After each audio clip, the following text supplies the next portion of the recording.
our right of reply to one more attempt by the leader of Pakistan to tarnish the image of this august forum by bringing in matters internal to my country and going so far as to spew falsehoods on the world stage.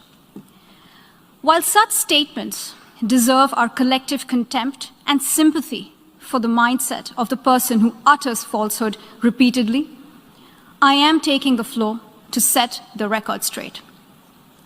Regrettably, this is not the first time the leader of Pakistan has misused platforms provided by the UN to propagate false and malicious propaganda against my country, and seeking in vain to divert the world's attention from the sad state of his country, where terrorists enjoy free pass while the lives of ordinary people, especially those belonging to the minority communities, are turned upside down.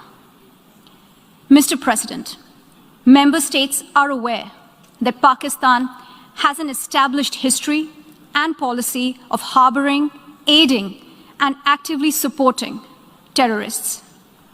Such defense of terrorism is unacceptable in the modern world. We keep hearing that Pakistan is a victim of terrorism. This is the country which is an arsonist disguising itself as a firefighter.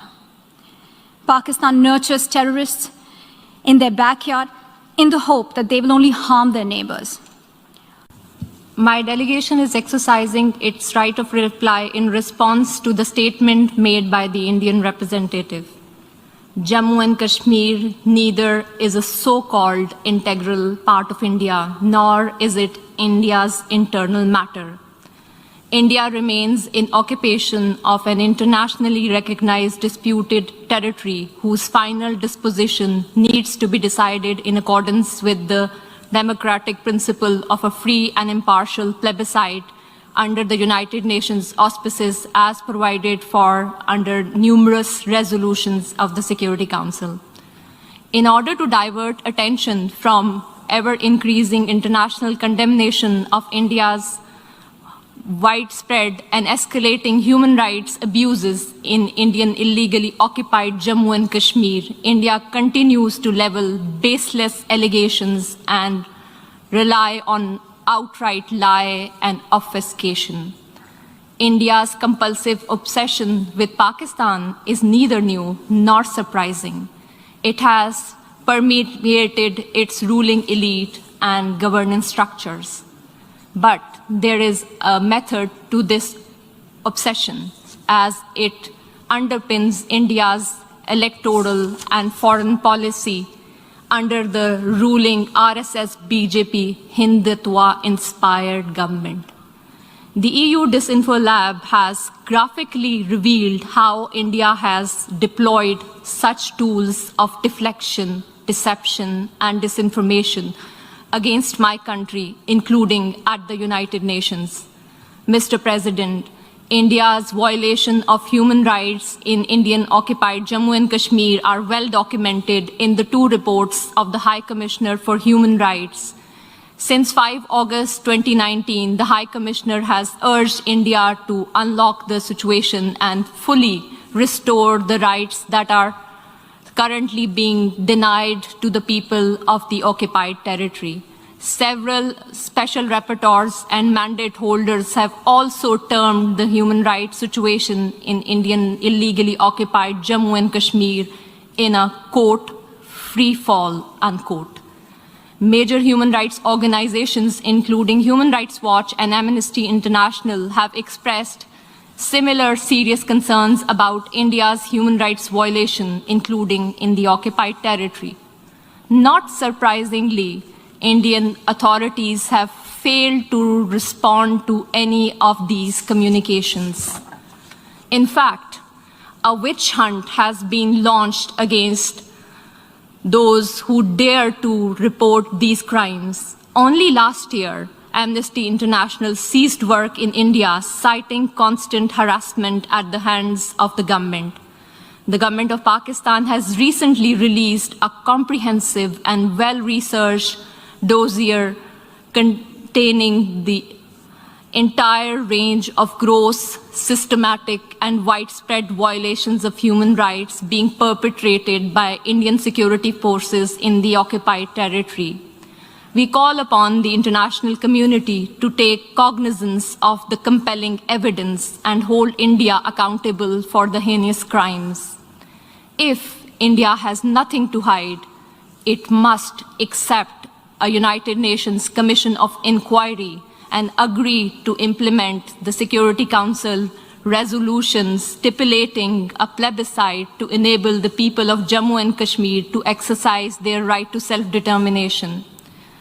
Mr. President, as for India's use of the canard of terrorism, regurgitating stale arguments that are typical of all occupiers, let me emphasize that India itself is the principal perpetrator, sponsor, financer, and abettor of terrorism in the region. Today, India is involved in at least 4 different types of terrorism. First, India is resorting to state terrorism to suppress the people of Indian illegally occupied Jammu and Kashmir. Since 1989, Indian occupation forces have killed more than 96,000 Kashmiris, widowed around 23,000 women, and used rape as a weapon of war and orphaned more than 108,000 children. Second, it is funding and supporting terrorist organizations like the TTP, which are involved in numerous cross-border terrorist attacks against Pakistani military and civilian targets. Over the last decade, thousands of Pakistanis have lost their lives or have been injured as a result of these Indian-sponsored terrorist attacks. Pakistan has shared irrefutable evidence of Indian involvement in supporting and sponsoring terrorism with the international community. Third, India is financing and organizing mercenary terrorist organizations against Pakistan to impede economic growth and prosperity of the region. India's National Security Advisor, Mr. Ajit Dole, has publicly admitted supporting and financing of such mercenaries.